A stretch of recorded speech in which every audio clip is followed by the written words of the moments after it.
Welcome back. Telugu cinema నిర్మాతలు ఆ విద్యలో ఆరితేరారా? అసలు కలెక్షన్స్ కి ప్రకటించే వసూలకు సంబంధమే లేదా? ఈ ప్రశ్నలు ఎందుకు అంటే కారణం ఉంది. తెలుగు సినిమా నిర్మాతల ఇళ్లలో మూడో రోజు కూడా ఐటీ అధికారుల సోదాలు కొనసాగడమే అందుకు కారణం. ఈ సోదాలు సర్వసాధారణంగా జరిగేవే అని చెప్తున్నారు. కానీ ఇవి జరుగుతున్న తీరు చూస్తుంటే మాత్రం బోత్ ఆర్ నాట్ సేమ్ అనాల్సి వస్తోంది. ఎందుకంటే వాట్స్ ది స్టోరీ?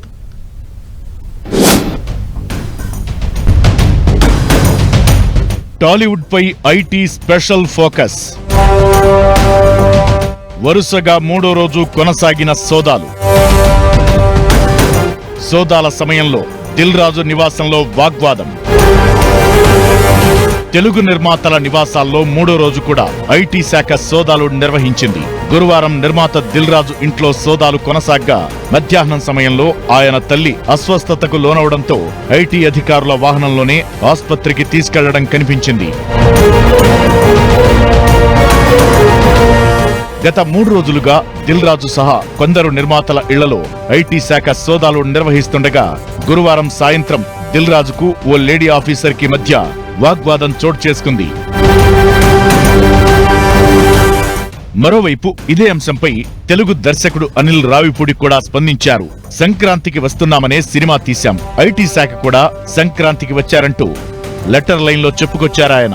అదే సంక్రాంతికి వస్తున్నామని చెప్పి మేము టైటిల్ పెట్టాం కదా, వాళ్ళు కూడా గట్టిగా ఫిక్స్ అయినట్టుంది. మేము సంక్రాంతికి వస్తున్నాం అని చెప్పి వచ్చేసారు వాళ్ళు కూడా. ప్రొడ్యూసర్ బాధలో లేరండి. ఇండస్ట్రీలో చాలా మంది మీద జరుగుతున్నాయి రైట్స్, ఆయన ఒక్కడి మీద జరగట్లేదు. అండ్ ఇట్స్ టూ చాలా ఇది ఒక ప్రాసెస్ లో భాగమే. ప్రతిసారి 2 ఏళ్ళకి ఒకసారి 3 ఏళ్ళకి ఒకసారి ఇండస్ట్రీ మీద కానీ బిజినెస్ సర్కిల్స్ లో కానీ ఐటీ రైట్స్ జరగడం సర్వసాధారణం.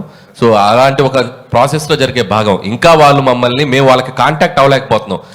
ఎవరో డ్రైవర్స్ నుంచి దొంగచాటుగా అక్కడక్కడ పట్టుకుని సార్ మేము ఇలాంటివి చేస్తున్నాం అంటే రాజుగారు ఒకటే చెప్పారు, మేము వచ్చినా రాకపోయినా మీరు ప్రమోషన్స్ కానీ ఇంట్రాక్షన్స్ కానీ ఏవి ఆపొద్దు, ఈ సినిమా విజయాన్ని ప్రజల మధ్య మీరు పంచుకుంటూనే ఉండండి. వాళ్ళ క్లియర్ ఇన్స్ట్రక్షన్ మాకు ఉంది కాబట్టి హ్యాపీగా మేము మా పనిలో మేము సినిమా గురించి ఇదేదో మా పర్సనల్ ఇది కాదు, సినిమా కోసం జస్ట్ కేమ్ హియర్. సుకుమార్ ఇంట్లో జరుగుతుంది, మీ ఇంటికి కూడా వస్తారా?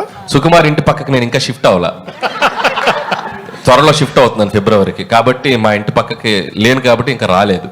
ఇప్పుడు మీరు అడిగారు కాబట్టి ఖచ్చితంగా వచ్చే అవకాశం ఉంది. అయితే ఆయన చెప్పినంత లైట్ గా అయితే విషయం లేదు. ప్రతి పెద్ద సినిమా రిలీజ్ సందర్భంలో ఆదాయ పన్ను శాఖ సోదాలు నిర్వహిస్తుండడం సాధారణమే అయినా కూడా ఈసారి మాత్రం కాస్త గట్టిగానే సోదాలు జరుగుతున్నట్లు కనిపిస్తోంది. నిర్మాతల కుటుంబ సభ్యుల లాకర్లు తెరిపించడం, ఒక్కరోజుతో కాకుండా సోదాలు కంటిన్యూస్ గా సాగడంతో ఏదో జరుగుతోందనే సందేహం ప్రారంభమైంది. ఇప్పటికే ఐటీ అధికారులు నిర్మాతలు తమ సినిమాల కలెక్షన్ల ప్రకటనలకు కడుతున్న పన్నుకు తేడా ఉందంటూ గుర్తించారనే ప్రచారం ఉంది. 100 కోట్ల బడ్జెట్ తో సినిమాలు తీశామని ప్రకటించడం, ఆ తరువాత సినిమా టికెట్ల రేట్లు పెంచుకోవడం, ఆనక కలెక్షన్లను బీభత్సంగా ప్రకటించడం ఓ ఫార్స్ గా మారిపోయింది. మరి అంత కలెక్ట్ చేసిన సినిమాల నిర్మాతలు కట్టిన పన్ను కూడా భారీగానే ఉండాలి. ఈ కోణంలోనే ఈ సోదాలపై చర్చ సాగుతోంది. ఈ నేపథ్యంలోనే అసలు ఐటీ అధికారులు చివరకు ఏం తేల్చుతారనే ఉత్కంఠ ప్రారంభమైంది.